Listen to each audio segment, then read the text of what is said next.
Hello everyone, स्वागत आप सभी का टोपस प्राइम चैनल में। इस वीडियो में आज हम पढ़ेंगे हिंदी का नेक्स्ट टॉपिक शब्द विचार। ठीक है, शब्द के बारे में जानेंगे कि हिंदी में शब्द क्या होता है, कौन कौन से इसके टाइप होते हैं, ये सब चीजें हम इस वीडियो में डिस्कस करेंगे। क्योंकि यहाँ से एक दो क्वेश्चन जरूर एग्जाम में पूछा जाता है, चाहे वो तत्सम तद्भव शब्द से आए या यौगिक रूढ़ योग रूढ़ से आए, या इसके अलावा समानार्थी शब्द पूछा जाए, पर्यायवाची शब्द पूछा जाए, विलोम शब्द हो, इन सभी के बारे में जानेंगे। ओके, ये सारी चीजें जो है किसके अंदर आती है, शब्द विचार के अंदर ही आती है। तो सबसे पहले हम बात करते हैं इसकी डेफिनेशन की, और अगर वीडियो अच्छी लगे तो लाइक जरूर कीजिएगा। चलिए देखिए, शब्द की हम डेफिनेशन की बात करें तो शब्द क्या होता है। शब्द जो होता है वो कर्मबद्ध ध्वनियों का एक ऐसा समूह होता है जिसका एक निश्चित अर्थ होता है। सिंपल लैंग्वेज में मैं अगर बात करूं तो क्या कहेंगे इसको, निश्चित अर्थ को प्रकट करने वाले, निश्चित अर्थ को प्रकट करने वाले वर्ण समूह को शब्द कहते हैं। ठीक है, वर्णों का ऐसा समूह जो किसी अर्थ को प्रकट करे उसको हम क्या नाम दे देते हैं, उसको हम बोल देते हैं शब्द। ठीक है, फॉर एग्जाम्पल देखिए, मैंने कोई चार वर्ण लिए, जिस तरीके से मैंने ये चार वर्ण ले लिए, पे, ज, स, य। ठीक है, अब मैंने इन चार वर्णों को जोड़कर एक शब्द बनाया। शब्द मैंने बनाया पजशय। क्या इसका कोई मीनिंग निकल रहा है? कोई मीनिंग नहीं निकल रहा, तो इसको हम शब्द नहीं बोल सकते हैं। ठीक है, शब्द क्या है, जो किसी निश्चित अर्थ को प्रकट करे, उस वर्ण समूह को हम शब्द बोलते। तो पजशय यहां पर कोई शब्द नहीं बना है। ओके, ऐसे ही मैंने एक और वर्ड लिखा सकमच। सकमच, क्या ये अर्थ प्रकट कर रहा है? नहीं कर रहा, तो इसको भी हम शब्द नहीं बोल सकते हैं। ओके, चलिए अब देखिए, हमें पता चल गया वर्णों को जब हम जोड़ देते हैं और जिनसे कोई अर्थ प्रकट हो उसको हम क्या नाम दे देते हैं, शब्द। ऐसे ही शब्द से क्या बनता है, वाक्य बनते हैं।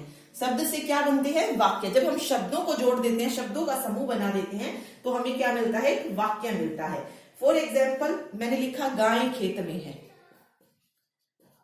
ठीक है, शब्दों से मिलकर बना है ये, तो यहां पर गाय खेत में है क्या है, एक वाक्य है। ठीक है, तो बस इसकी डेफिनेशन इतना ही याद रखिए कि निश्चित अर्थ को प्रकट करने वाले वर्ण समूह को शब्द कहते हैं। ओके, विचारों को व्यक्त करने में शब्द जो है क्या है, एक सहायक होते हैं, सहायक इकाई होते हैं शब्द। ओके ओके, चलिए आगे देखिए। ठीक है, शब्द जो है भाषा की एक ऐसी इकाई होती है जिसका क्या होता है, भाषा की एक ऐसी इकाई है जिसका कोई अर्थ होता है, जिसका कोई अर्थ होता है। जैसे मैंने लिखा गंगा। गंगा का नाम कहते ही हमें किसकी याद आएगी, गंगा नदी की याद आएगी। ठीक है, तो ये क्या है, एक शब्द है। तो शब्द आपको क्लियर हो गया होगा कि शब्द क्या होता है। चलिए अब बात आती है शब्द के भेद की। तो हम जो है शब्द को चार भागों में डिवाइड करते हैं। कौन कौन से शब्द, सबसे पहला उत्पत्ति के आधार पर शब्द। ठीक है, दूसरा है रचना के आधार पर शब्द, तीसरा है प्रयोग के आधार पर शब्द, और चौथा है अर्थ के आधार पर। ठीक है, इन चार भागों में डिवाइड किया जाता है। चलिए आगे देखिए, इन चारों के बेस पर देखिए। सबसे पहला क्वेश्चन आपसे पूछा जाता है कि उत्पत्ति के आधार पर शब्द के कितने भेद होते हैं। तो उत्पत्ति के आधार पर शब्दों को चार भागों में बांटा जाता है। कौन कौन से, तत्सम, तद्भव, देशज और आगत। ठीक है, इनको डिटेल में भी जानेंगे। पहले एक बार मैं बता देती हूँ कि किसको किस आधार पर, मतलब कितने भेद होते हैं। चलिए अगला है रचना के आधार पर। ठीक है, नेक्स्ट अगर आप देखेंगे तो इसमें सेकंड जो दिया गया है बनावट या रचना। ये रचना या बनावट के आधार पर भी पूछ सकते हैं। तो शब्दों के भेद कितने होते हैं रचना या बनावट के आधार पर, तीन भेद होते हैं। कौन कौन से, रूढ़ शब्द, यौगिक शब्द, और तीसरा होता है योग रूढ़। ठीक है, फिर आए नेक्स्ट प्रयोग के आधार पर। ठीक है, नेक्स्ट जो है वो दिया गया है प्रयोग के आधार पर। तो प्रयोग के आधार पर शब्दों के कितने भेद होते हैं? 2 भेद होते हैं। कौन कौन से? विकारी और दूसरा होता है अविकारी। ठीक है। और अर्थ की दृष्टि से अगर हम देखें तो अर्थ की दृष्टि से शब्द के कितने भेद होते हैं? 4 मुख्य भेद होते हैं इसमें। एकार्थ, अनेकार्थ, समानार्थक और विपरीतार्थक। ठीक है। तो इसको अब हमें डिटेल में पढ़ना है कि तत्सम शब्द कौन से होते हैं, तद्भव कौन से होते हैं, देशज कौन से और आगत कौन से, क्योंकि क्वेश्चन जो है इन्हीं से पूछा जाता है। ठीक। चलिए, सबसे पहले हम पढ़ रहे हैं उत्पत्ति के आधार पर। उत्पत्ति के आधार पर शब्दों को कितने भागों में बांटा गया? 4 भागों में। सबसे पहला भाग कौन सा है? तत्सम। तत्सम, तत्सम किससे बना है? तत्सम बना है तत् जमा सम, यानी कि इसका मतलब होता है तत्सम का उसके समान। ठीक है। अगर आप बात करें तो तत्सम का मतलब क्या होता है? तत्सम शब्द वे शब्द होते हैं जो कि संस्कृत में यूज होते हैं। ठीक है। जो हमारी हिंदी भाषा है, हिंदी जो है, हिंदी की जननी की अगर हम बात करें तो वो कौन सी है? संस्कृत भाषा। संस्कृत भाषा क्या है? हिंदी की जननी है। ठीक है। तो जो शब्द ऐसे के ऐसे बोले जाते हैं संस्कृत भाषा में, या कह लीजिए संस्कृत के शब्दों को हम क्या बोलते हैं? तत्सम शब्द बोलते हैं। ठीक है। हिंदी में ऐसे बहुत सारे वर्ड हैं जो कि कहां से आए हैं? संस्कृत से आए हैं, और आज भी जो है उसी रूप में प्रयोग किए जा रहे हैं। ओके। तो देखिए, जो संस्कृत शब्द मतलब ऐसे कैसे बोले जाते हैं वो तत्सम शब्द कहलाते हैं। जैसे माता, पिता, ठीक है, दंत हो गया, सृप हो गया। अब सृप को हिंदी में क्या बोलते हैं? सांप। दंत को दांत बोलते हैं। तो जो शब्द एज इट इज संस्कृत में बोले जाते हैं उनको तत्सम शब्द बोला जाता है। तो ये सारे संस्कृत शब्द होते हैं। तो बस इतना याद रखिए, तत्सम शब्द जो होते हैं, जो संस्कृत के शब्द होते हैं, उनको तत्सम शब्द जो है बोला जाता है। ठीक है। तद्भव शब्द कौन से होते हैं? कि संस्कृत भाषा के वो शब्द, संस्कृत भाषा के वो शब्द जो थोड़े से परिवर्तन के साथ क्या किसमें बोले जाते हैं? हिंदी के रूप में प्रयुक्त होते हैं, यानी कि उसमें थोड़ा सा चेंज करके उन्हें हिंदी में बोला जाता है। फॉर एग्जाम्पल, जैसा कि मैंने आपको बताया, दंत है तो इसको क्या कह देते हैं? दांत कह देते हैं हिंदी में। ठीक है। चलिए कुछ वर्ड्स देख लेते हैं जो कि तत्सम में क्या है और तद्भव में क्या है। जैसे मैंने लिखा तत्सम और तद्भव। तत्सम शब्द कौन से होते हैं? जो संस्कृत के शब्द होते हैं, और तद्भव कौन से होते हैं? जो हिंदी के होते हैं। ठीक है। चलिए देखते हैं। सबसे पहले जैसे दुग्ध। दुग्ध कैसा है? संस्कृत का, लेकिन हिंदी में इसको क्या बोलते हैं? दूध बोलते हैं। ठीक है। घर, नहीं सॉरी, गृह। गृह, गृह संस्कृत का है और इसको हिंदी में क्या बोलते हैं? घर बोला जाता है। ठीक है। इसी तरीके से दंत तत्सम शब्द है, हिंदी में हम इसको दांत बोलते हैं, हिंदी का, यानी कि तद्भव हो जाएगा। ओके। गो, गो को क्या बोलते हैं हिंदी में? गाय बोलते हैं। ठीक है। इसी तरीके से हस्त हो गया, हस्त को क्या बोला जाता है? हाथ बोला जाता है। आम्र हो गया, आम्र को क्या बोलते हैं? आम बोलते हैं। ओके। तो जो शब्द संस्कृत में एज इट इज बोले जाते हैं उनको तत्सम शब्द बोलते हैं, और उनको थोड़ा सा परिवर्तन करके उन्हें जो हिंदी रूप दे दिया जाता है उनको तद्भव शब्द जो है बोला जाता है। ठीक है। ओके। चलिए आगे देखिए। अब आता है तत्सम तद्भव हो गया। अगला जो टाइप है उत्पत्ति के आधार पर वो कौन सा है? देशज शब्द कौन से होते हैं? देशज। देखिए, देशज शब्द की बात करें तो हम जो शब्द क्षेत्रीय प्रभाव के कारण हिंदी में ही आवश्यकता अनुसार पैदा हो गए हैं वो देशज शब्द, यानी कि किसी पर्टिकुलर क्षेत्र में उन शब्दों को हिंदी के रूप में बोला जाता है, वो देशज शब्द होते हैं। जैसे पैसा कैसा शब्द है? देशज शब्द है। जूता हो गया। ठीक है। पगड़ी, झाड़ू, लोहा, थैली, ये सारे शब्द क्या हैं? देशज शब्द हैं। ठीक है। ओके। चलिए अब बात आती है विदेशी या आगत शब्दों की। विदेशी या आगत शब्द। विदेशी शब्द कौन से हैं? जो कि हिंदी में अनेक विदेशी भाषाओं के जो शब्द यूज किए जाते हैं उन्हें विदेशी शब्द कहते हैं। जैसे कौन सा? टेलीविजन कैसा शब्द है? विदेशी शब्द है। ओके, इसके अलावा कॉलेज हो गया, जो दूसरी भाषाओं से लिए गए हैं वो विदेशी शब्द हो जाएंगे। स्कूल हो गया, इंजन हो गया, लालटेन हो गया, ये विदेशी शब्द हैं। ओके, तो इन्हें विदेशी शब्द बोलते हैं या आगत शब्द इनको बोला जाता है। ओके, अब देखिए कुछ यहां से क्वेश्चन पूछ लिया जाता है कि ये कौन सी भाषा का शब्द है। ठीक है, क्योंकि इसमें देखिए मेनली कौन कौन से विदेशी भाषाओं में अगर देखें तो फारसी के शब्द पूछे जाते हैं, फारसी भाषा के। इसके अलावा अंग्रेजी भाषा के शब्द भी जो है पूछ लिए जाते हैं कि कौन सा है इनमें से विदेशी शब्द। ठीक, फारसी, अंग्रेजी और अरबी, ये 3 मेन इंपॉर्टेंट है, इनसे क्वेश्चन पूछा जाता है। वैसे आपको पता होना चाहिए कि कौन सा शब्द किस भाषा का है। फारसी भाषा में वही कौन कौन से आएंगे? अनार, दुकान, नमक, जमींदार, बीमार, रुमाल, बर्फ, ये वाली। अंग्रेजी भाषा में फुटबॉल हो गया, पेन हो गया, पेंसिल हो गया, सिगरेट, अस्पताल, ice cream, bank, cinema, driver, engine, ये अंग्रेजी भाषा के शब्द। और अरबी की बात करें तो जुलूस हो गया, जलसा, जुर्माना, ईमान, मुल्ला, एहसान, आईना, तो जो थोड़े आपको वो लगे इस तरीके के, मरीज, तारीख, तो ये शब्द अरबी भाषा के होते हैं। ठीक है, तो इनको याद रखिए आप। ठीक है, चलिए ये हो गए हमारे उत्पत्ति के आधार पर। अब आते हैं सेकंड, रचना के आधार पर शब्दों का वर्गीकरण। देखिए रचना के आधार पर शब्द के हमने 3 भेद बताए थे, कौन कौन से थे? पहला है रूढ़ शब्द। रूढ़ शब्द वो क्या कौन से होते हैं? जिन शब्दों का सार्थक खंड ना हो। सार्थक खंड का मतलब क्या है कि मान लीजिए मैंने उस जो भी शब्द है उसको बांट दिया, बट उसका कोई मीनिंग ही ना निकले। ओके, उनको हम रूढ़ शब्द बोलते हैं।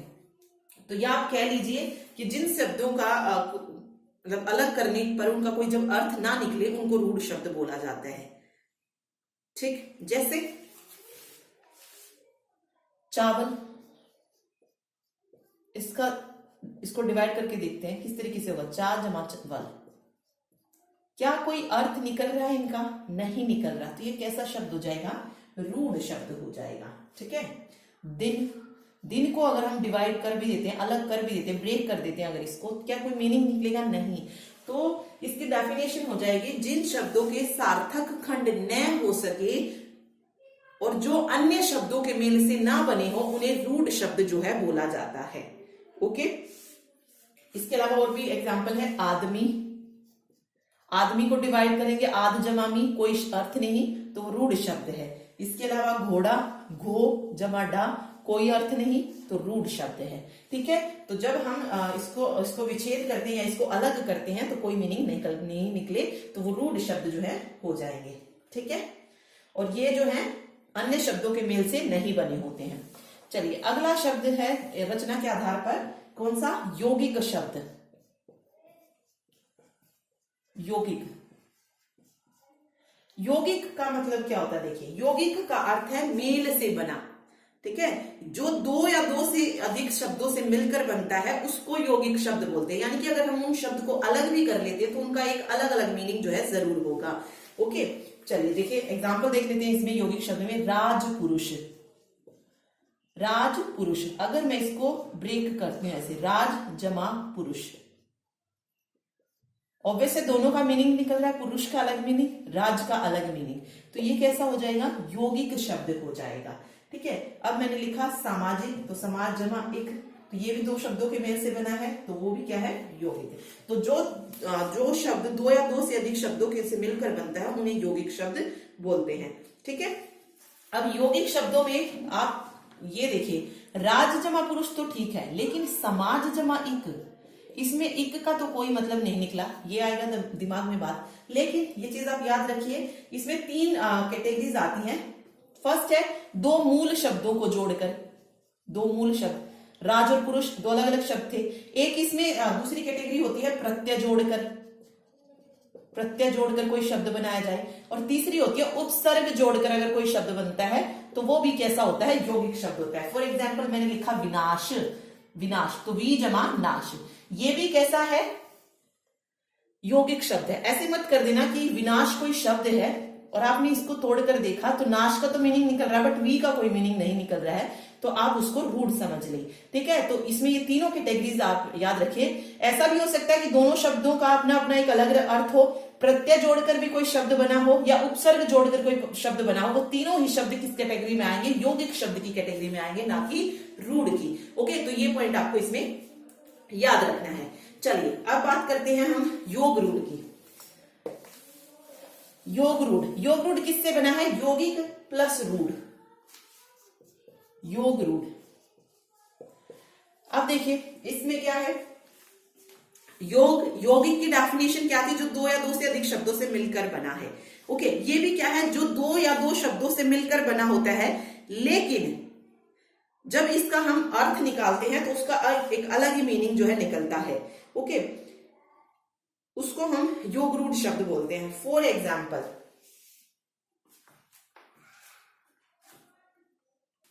देखिए इसमें किस तरीके से होता है, मैंने लिखा पंकज, पंकज। ठीक है, अगर मैं इसको अलग अलग लिखती हूं, पंक जमा ज। ओके, पंक जमा ज, इसका मतलब क्या होगा, कीचड़ में उत्पन्न होने वाला। कीचड़ में उत्पन्न कौन होता है, कमल।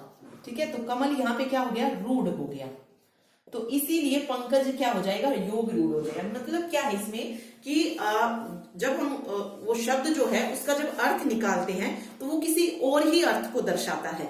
ओके, तो वहां पर योग रूढ़ होता है। तो पंकज को जब मैंने अलग किया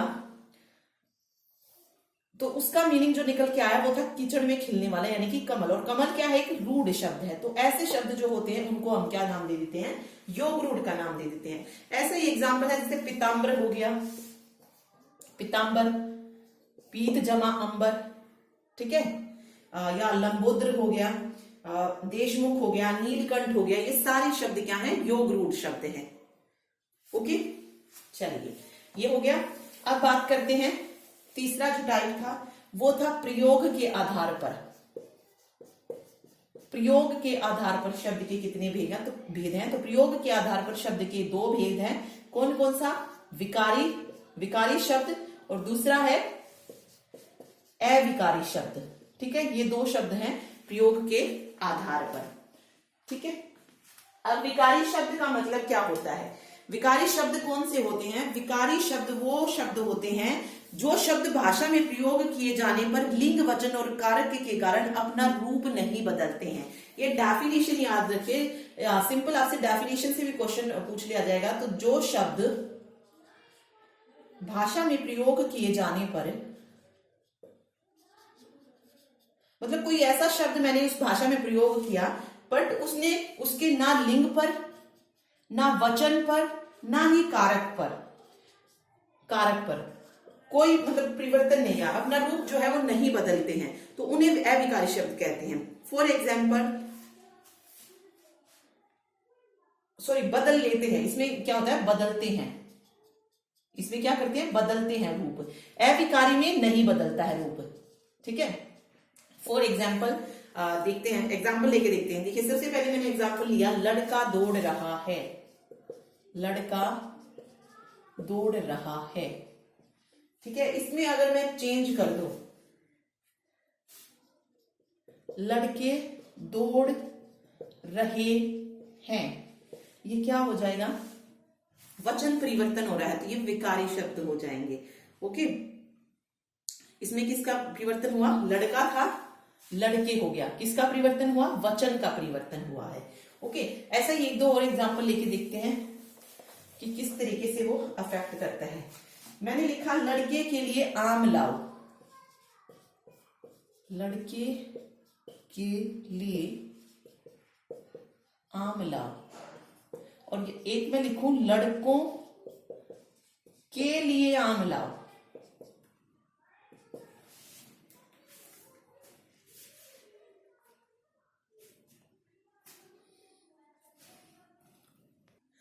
अब अगर आप इसमें देखेंगे क्या चेंज हो रहा है, लड़के से लड़कों बन रहा है, के लिए आम लाओ, लड़के से लड़कों, तो क्या ये कौन सा परिवर्तन है, ये कारक परिवर्तन है। ठीक है, कारक परिवर्तन।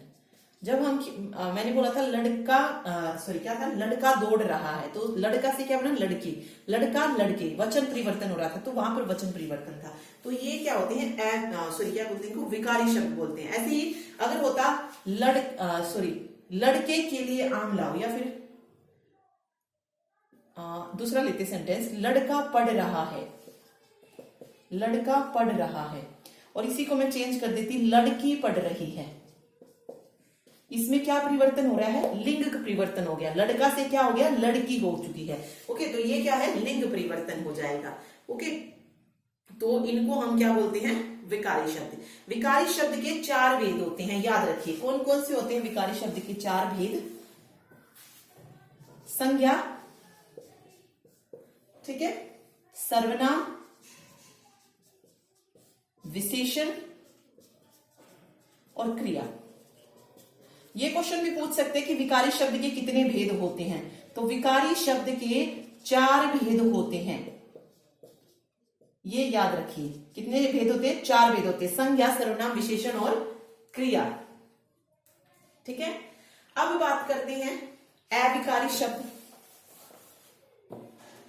अविकारी वो शब्द, मतलब जिन शब्दों का वाक्य में प्रयोग करने पर लिंग, वचन, कारक और कारण, मतलब कारक में कोई भी परिवर्तन ना हो, उनको हम क्या कहते हैं, अविकारी शब्द। जैसे हमने विकारी में पढ़ा था, लड़का पढ़ रहे हैं, लड़का से क्या बन गया, लड़की, तो ऑब्वियस लिंग में परिवर्तन आया था, तो वो कैसे शब्द थे, विकारी शब्द थे। अब अविकारी में उनको आप कैसे भी यूज कर लीजिए, कोई जो है चेंज नहीं होगा। जैसे भीतर आकर बैठिए, ठीक है, भीतर वर्ड, यहां पे अविकारी शब्द हो जाएगा। या कविता और सविता पढ़ रही हैं, कविता और सविता पढ़ रही हैं, और क्या है, अविकारी शब्द है। मतलब कोई फर्क जो है ये इसमें नहीं डालेगा, ना लिंग पर, ना वचन पर, ना कारक पर। तो ये जो शब्द होते हैं जो एक से रहते हैं हमेशा, उन्हें हम अविकारी शब्द बोलते हैं। ठीक है, मतलब इनको हम वाक्य में किसी तरीके से प्रयोग कर ले, इनका जो मीनिंग होता है वो चेंज नहीं होता है किसी भी उस पर। तो ये अविकारी शब्द होते हैं। अविकारी शब्द भी कितने टाइप के होते हैं, मतलब अविकारी शब्दों को भी 4 भागों में बांटा गया है। कौन कौन से होते हैं, देखिए। सबसे पहले होता है क्रिया विशेषण। विशेषण और क्रिया ये तो अलग अलग विकारी के भाग है, लेकिन क्रिया विशेषण ये अविकारी का है। इसके अलावा संबंध बोधक, समुच्चय बोधक, और लास्ट है विस्मयादि बोधक।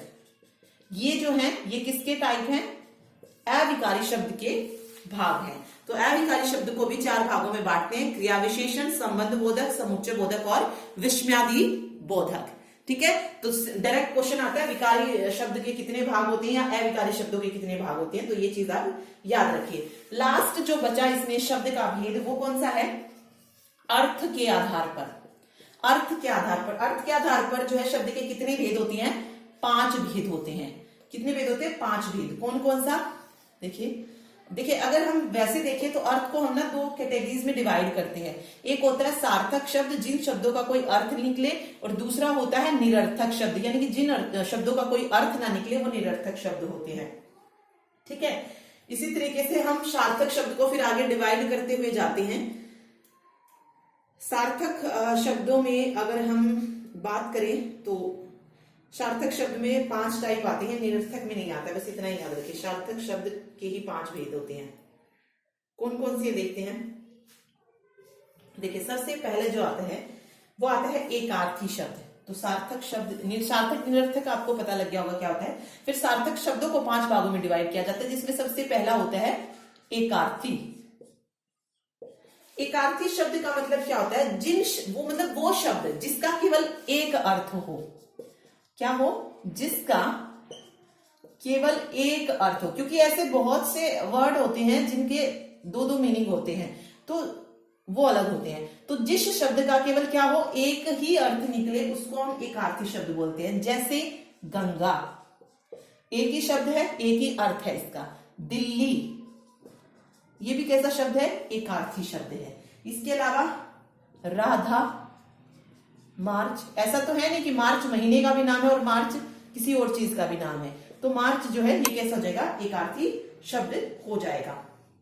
ठीक है, चलिए अब सेकंड आता है, सेकंड जो आता है वो आता है अनेकार्थी। अब नाम से पता चल रहा है कि जिस शब्द के एक से ज्यादा अर्थ होंगे, एक से ज्यादा अर्थ होंगे, उन शब्दों को हम क्या बोलते हैं, अनेकार्थी शब्द बोलते हैं।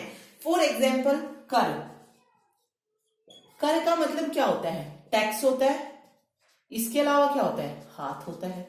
तो दो शब्द निकल के दोनों का भी मीनिंग अलग है, टैक्स अलग हाथ अलग, तो ये अनेकार्थी शब्द हो जाएगा। ऐसे ही तीर, तीर किसको बोलते हैं, बाण को भी बोला जाता है और तीर किनारा को भी बोला जाता है। ठीक है, और देख लीजिए हार, हार देखिए, एक हार वो होता है जो गले में हम पहनते हैं, गले की माला, और एक हार क्या होती है, एक हार प्राज्य होती है। ठीक है, ओके। पद, पद का मतलब क्या होता है, स्थान भी होता है और अधिकार भी होता है। तो ये ऐसे शब्द जिनके एक से ज्यादा अर्थ होते हैं उनको हम अनेकार्थी शब्द जो है बोलते हैं। ठीक है, चलिए तीसरा जो शब्द आता है वो होता है पर्यायवाची शब्द। तीसरा है पर्यायवाची शब्द। पर्यायवाची शब्द क्या होते हैं, हिंदी भाषा में ऐसे बहुत सारे शब्द हैं जो कि क्या देते हैं, समान अर्थ देते हैं, यानी कि एक शब्द का जो है सेम मीनिंग होता है, उनको पर्यायवाची। जैसे बादल, अब बादल को हम मेघ भी बोलते हैं, मेघ मीन भी बादल होता है, वारिद मीन भी बादल होता है। ठीक है, और इसके अलावा जलद, जलद मीन भी क्या होता है, बादल ही होता है।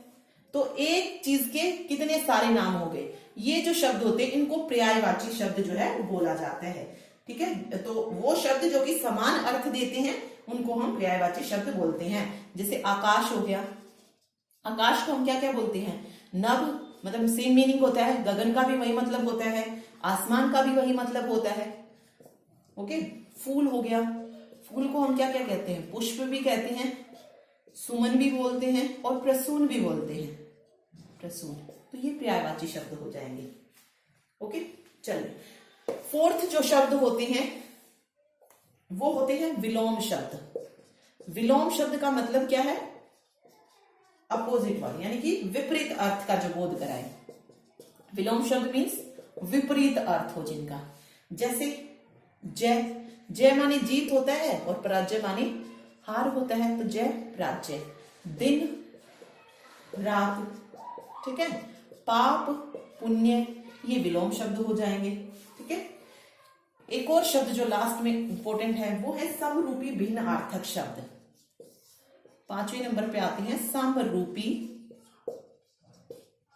भिन्नार्थक शब्द। ये क्या होते हैं, देखिए, जिन शब्दों का उच्चारण लगभग समान हो लेकिन अर्थ भिन्न भिन्न हो। ठीक है, शब्दों का उच्चारण, यानी कि जब हम उस शब्द को बोलें तब तो वो समान लगे लेकिन अर्थ दोनों का भिन्न है। शब्दों का उच्चारण समान लेकिन अर्थ कैसा हो, भिन्न भिन्न हो, उसको हम बोलते हैं समरूपी भिन्नार्थक शब्द। इसका एक एग्जांपल लेते हैं।